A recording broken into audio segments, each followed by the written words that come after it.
In this video, we'll look at some examples of permutations, which are ordered arrangements, and combinations in finite math. To start with, notice that I've included the formulas for a permutation of n items taken r at a time, or the formula for a combination of n items taken r at a time. For a permutation, it's important to notice that permutation is an ordered arrangement. So the order matters in a permutation. And for a combination, the order doesn't matter. Now, when I say does or doesn't matter, it's important to understand it's not a matter of preference. Oh, I don't really care who I sit next to or who I stand in line next to, so it doesn't matter to me. That's not what determines if something's a permutation. What matters is if the outcome matters, if the order affects the outcome. That's a permutation. Let's talk through some of these, and hopefully by the end of the video, you'll have a really good understanding of how to tell if you're talking about an example that's a permutation, an ordered arrangement, or an example that's a combination. And also, at the end of this video, you'll be able to apply the property, the formulas, to be able to calculate the amounts. You can also do these on a scientific calculator. I'll talk through how to do that, though each calculator is a little bit different. But what we'll start with is I'll start with just showing you how to use this formula. One thing you'll need for this formula is this factorial. So n factorial. What that means by definition is you start with whatever that first number is, multiply it by 1 less, and 1 less, and 1 less, all the way through until you get down to a 1. So for example, 3 factorial is 3 times 3 minus 1 times 3 minus 2, and you just keep going down until you get to a 1. So 3 factorial would be 3 times 2 times 1, or 6. And on your calculator, if you can see a button that will do that math, then you could use a calculator to do this. It's really hard to explain that when everyone's calculator is slightly different, but I'll say that I'm using a Texas Instruments 30X. You could do a Google search to see about your calculator, how to do this. But I'm going to hit the probability button. That's the PRB button. And then I could select NPR or NCR or factorial. And you use those arrows to move left or right between those three. So if I wanted to calculate a permutation of 8 items taken 2 at a time, I would type in 8, and then I'd hit the probability button and select NPR by hitting enter, and then I'd type in 2 and enter, and it gives me that the answer on that calculator is 56. So try that on your calculator, and you should get a 56. But let's also look at the formula. So for the formula, and here's my suggestion for the formulas. My suggestion is that you write the formula each time as you're practicing, and then what'll happen is you'll just know these formulas from memory. But n factorial divided by n minus r factorial. N is the 8, and r is the 2. So we have 8 factorial divided by 8 minus 2 factorial.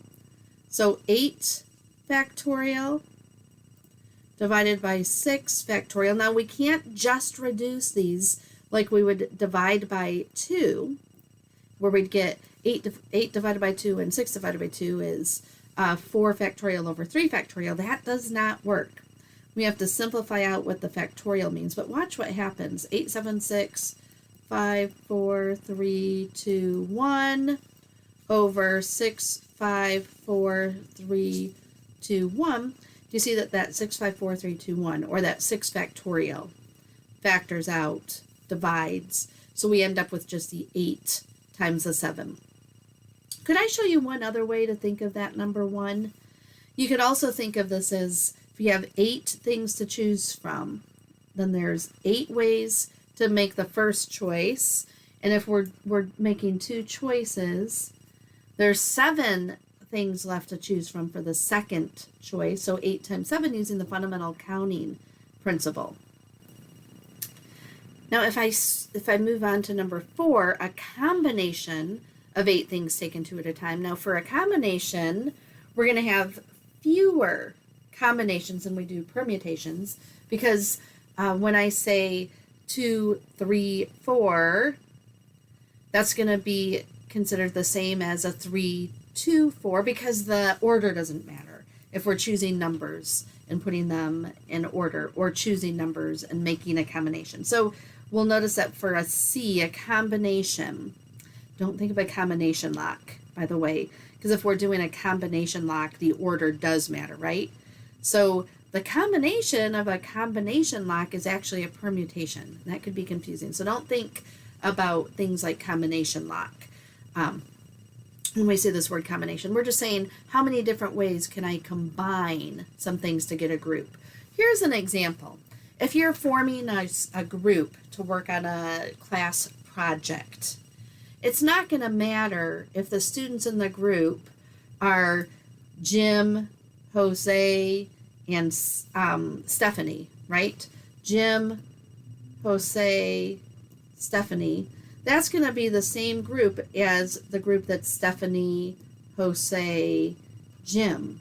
Or the same group if Jose's name comes first, Jose, and then Jim, and then Stephanie. Those are all the same group. It's a combination because it doesn't matter which order the names came in.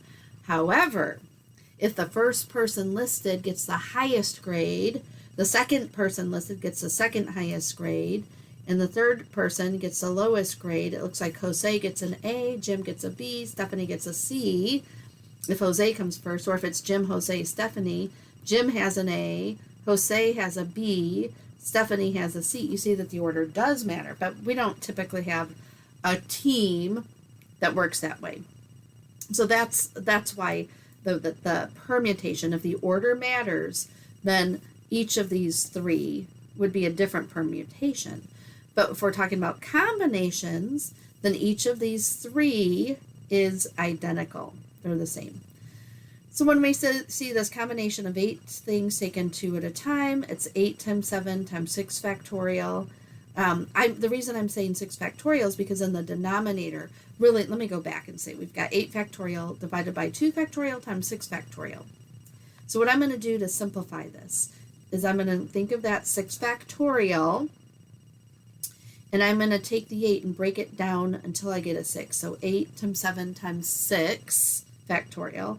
And then that 6 factorial over 6 factorial, those are going to reduce. And then I have the 2 factorial, 2 times 1. So what we get is 56 divided by 2, or 28. And that's how we can simplify this. You could also try it on your calculator. Now I'm going to leave the other calculations for permutation of 7 things, choose 4, 10, 4, 7, 4, or 10, 4 for combinations. I'm going to leave those calculations to you, but I'll go ahead and give you the answers and encourage you to work those out so that you get the practice. But the answers themselves, I'm going to write out for you. So a combination of 7, choose 4 is 35. A combination of 10, choose 4 is 210. So try those on your calculator and try them with the formula. Try them both ways to make sure you can calculate those. Let's move on to some other things. Here's the first step to a word problem, an application that involves a permutation or combination. The first step is to determine if it is a permutation or is it a combination. Or in some cases it might be neither. You should be able to explain why. So here's an example. Number of ways 8 people can stand in line. So standing in line is going to be a permutation. What order you are in line matters. And let me say that permutation, why? Because order matters. Now, let me be clear about something. This is saying 4 tickets, but that 4 tickets doesn't even matter. If you're standing in line, period. Doesn't matter if you care where you are in line. The order matters because we get 2 different permutations when the order changes. So the order does matter mathematically, even if it doesn't matter to you personally. So here's an example. We've got the students are all standing in line to turn in a paper. And maybe you feel like, oh, it doesn't matter when I turn my paper in. If it's standing in line, it's still a permutation. And it doesn't matter if it's for tickets where, the first person in line gets a better choice of tickets. So it's a good idea to think of it always as something that's going to make a difference. The order you are in line makes a difference somehow. So this 4 tickets, though, doesn't matter. Number of ways letters can be assigned for a car license plate. If it's a license plate, that means the order matters, right? So here we have another permutation. And why is it a permutation? Because order matters. The order on your license plate, if you had C, A, T, that's not the same license plate as A, C, T. Same letters, same combination of letters. There's an A, there's a C, there's a T, but it's not the same license plate. So the order does matter. So that's a permutation. Number of ways students can be chosen to serve on a committee. You notice that when we're serving on this committee, there's no special part for any different committee member. So here's a case when we have, and let me highlight it, when we have a committee, just serving on a committee, not something like the first person chosen is the secretary, the second person is the one in charge, the manager, etc. But just a committee in general. A committee is going to be a combination. Combination because order doesn't matter.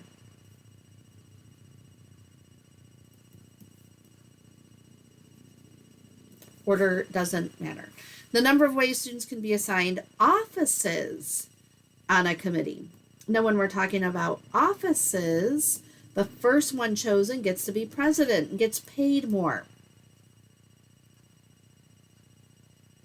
The last one chosen is the secretary and has to make all of the notes. So notice that there's a difference between whether you're chosen first or last. So this is a permutation because the order matters.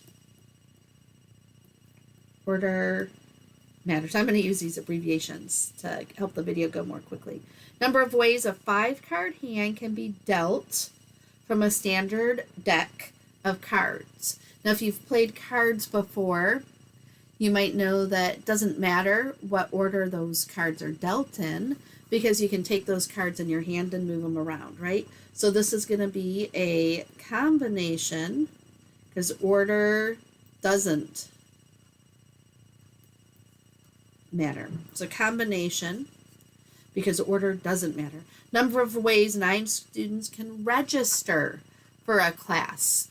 Now, when we talk about registering, it's a combination because it doesn't give us any indication that when you register is going to, the order that you register in isn't going to matter. They're all registering for the class. I know that one can be a little tricky because you might say, oh, the 29th person might not get a seat in the class, but it's really implying that they're all going to register for the class. So it doesn't matter if they were the first to register or the last to register, they all got registered. So it's a combination because order doesn't matter. So those are some examples to start with if you want to do a problem that has to do with permutations or combinations. You have to determine which it is. Is it a combination or is it a permutation? And then after that, we can apply the formula to calculate the combination or the permutation. So let's look at some more examples. Number 13, 8 people are running for the offices of president, vice president, secretary, treasurer. So it's offices, and since there's offices, the order matters. This one, I felt like the way that this was written was a little tricky, because how many different offices are there? There's actually 3. Do you see why we're calling the secretary treasurer one office? So there's a president. Oh, I circled that. There's a president, a vice president, and a secretary. So 3 offices, 8 students to choose from, 3 offices. The students with the most votes will be president. Student with the next highest votes will be vice president. Student with the third highest votes will be the secretary / treasurer. How many ways can the offices be filled? So it's a permutation of 8 things taken 3 at a time. And if we calculated that, n factorial divided by n minus r, or 8 minus 3 factorial. So 8 factorial over 5 factorial. You know, another way to think of it is there's 8 students to choose from, or 8 people to choose from. For the first office, the president, 7 for the next, and 6 for the last. Either way, we're going to get 336. Try it on your calculator to make sure you can get that also. You should be able to do this with or without a calculator, so not just by plugging it in, but also by simplifying. So 8, 7, 6, and then that 5 factorial, 5, 4, 3, 2, 1, divided by the denominator, 5 factorial, would divide out. So we've got 8 times 7 times 6. How many ways can 10 people line up? So when we're saying line up, that's always a permutation. So this is a permutation of 10 people, and all 10 are lining up. So it's permutation of 10 things taken 10 at a time, or it's just going to be 10 factorial, isn't it? When we see that worked out, we've got 10 factorial over 10 minus 10 factorial, 0 factorial. Don't be thrown off by a 0 factorial, because by definition, 0 factorial isn't 0, but it's a 1. So 10 times 9 times 8 times 7 times 6 times and so on. And we would get, are you ready for this? There's only 10 people, but how many different ways could they be in line? 3,628,800. So if you calculate that out, 10 factorial, that's what you'd get. How many ways can 7 people line up for a line?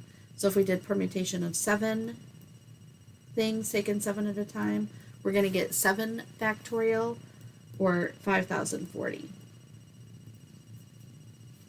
And then how many ways can 5 people be chosen from a group of 13 to attend a conference? So they're all attending the same conference. Is it a permutation or is it a combination? It is a combination, right?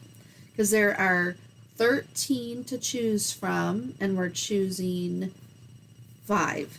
Notice I've been writing it both ways here because I want you to see both of these. We could write this, most books I'll say I see it written like this, where the 2 numbers are on either side. And if you're using that Texas Instruments calculator, this is how you'd see it. But it's the same thing as putting the 13 comma 5. It's the same. Either way, when you put that into the formula for a combination, you should get 1,287. So those are some examples of some permutations and combinations. Let's try a couple other things. Here we have, how many ways can 3 oranges be chosen from a fruit bowl that contain 11 oranges? Notice it's not going to matter what order they're in. So it's a combination. We've got 11 to choose from, and we're going to choose 3. Each of those oranges is different, so it is going to matter which oranges are chosen, but they're all going in together. They're all being used the same way, so it doesn't matter which one was chosen first, second, or third. So we'd have a combination of 11 choose 3, which is going to work out to 165 when we do that. Here's the formula. 11 factorial over 3 factorial times 11 minus 3 factorial. So 11 factorial over 3 factorial, 8 factorial. So if I were to work this out, I'd have 11, 10, 9, and then 8 factorial, right? 8, 7, 6, 5, 4, 3, 2, 1. And I'd have 3 times 2 times 1, and then I'd have that 8 factorial in the denominator.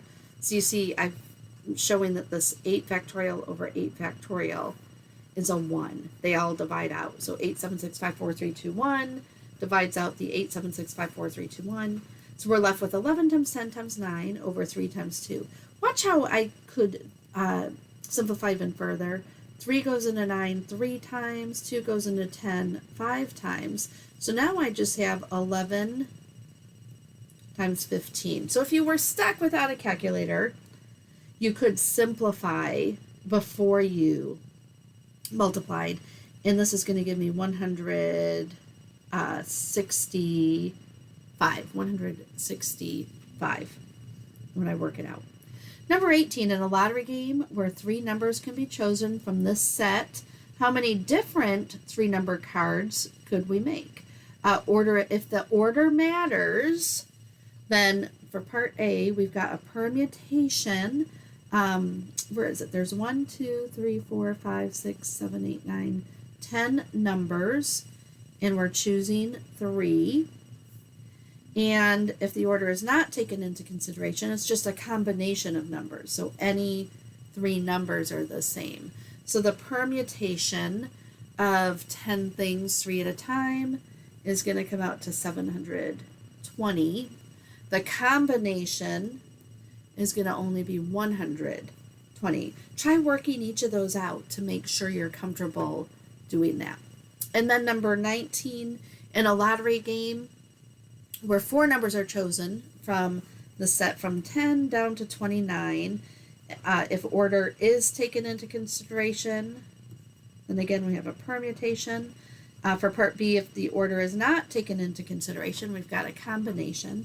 So first we need to determine how many numbers there are, and if we counted those all up, you would see that there are 20 numbers here. 20 numbers.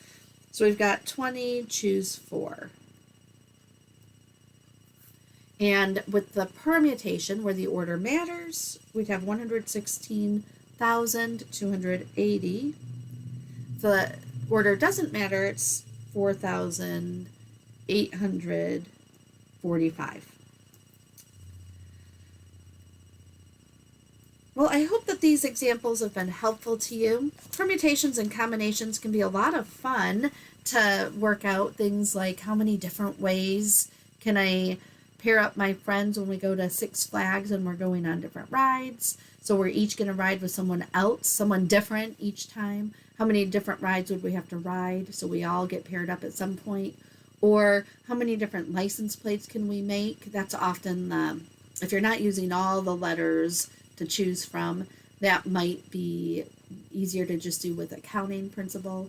But a number of different things we can do with counting and with permutations and with combinations. But I hope that this video has helped you get a little bit better understanding of that. Please let me know if you need further assistance with the concept.